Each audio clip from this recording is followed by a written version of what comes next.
high dietary fiber intake may prevent strokes. The belief that dietary fiber intake is protectively associated to some diseases was postulated 40 years ago, and then enormously fueled and kept alive by a great body of science since. Today, it is therefore generally believed that eating lots of fiber helps prevent obesity, diabetes, and cardiovascular diseases such as stroke. Strokes are the second most common cause of death worldwide. Moreover, stroke is a leading cause of disability, and so preventing strokes in the first place, what's called primary prevention, should therefore be a key public health priority. Based on all the best studies to date, fiber appears to significantly protect against the risk of stroke. Different strokes for different folks, perhaps depending on how much fiber they ate. Notably, increasing fiber just 7 grams a day was associated with a significant 7% reduction in stroke risk. 7 grams is easy, like a small serving of whole-grain pasta with tomato sauce and an apple. What's the mechanism? Well, fiber helps lower cholesterol and blood sugar levels. Or could just be that we'd be eating more vegetables, or less calories, or less meat and fat, or improving digestion, slimming us down, lowering our blood pressure and the amount of inflammation within our bodies. Does it really matter, though? As Dr. Burkett commented on the biblical passage that reads, a man scatters his seed on the land, the seed sprouts and opens, how he does not know. But he doesn't wait to find out. Had the farmer postponed his sowing until he understood seed germination, he would not have lasted very long. So yes, let's keep trying to figure out why fiber is protective.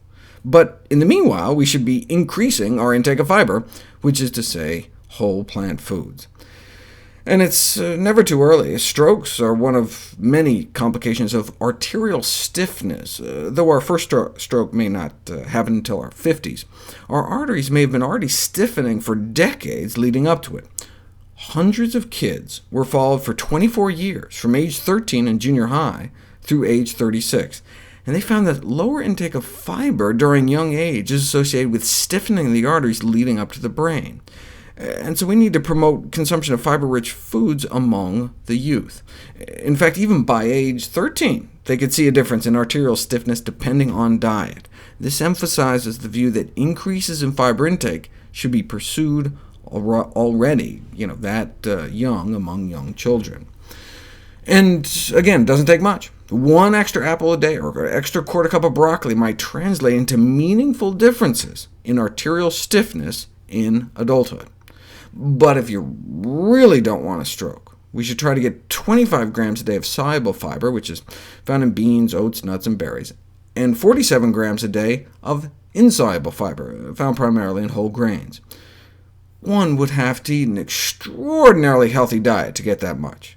Yet these cutoff values could be considered as the minimum recommended daily intake of soluble and insoluble fiber to prevent stroke. They admit these are higher than those commonly and arbitrarily proposed as adequate levels by scientific societies, but do we want to be patronized too as what authorities think is practical, or do we just want them to tell us what the science says, like the researchers did here? Someone funded by Kellogg's wrote in to complain that in practice such fiber intakes are unachievable. Rather, the message should just be, the more the better, just a bowl of cereal or something, wink wink.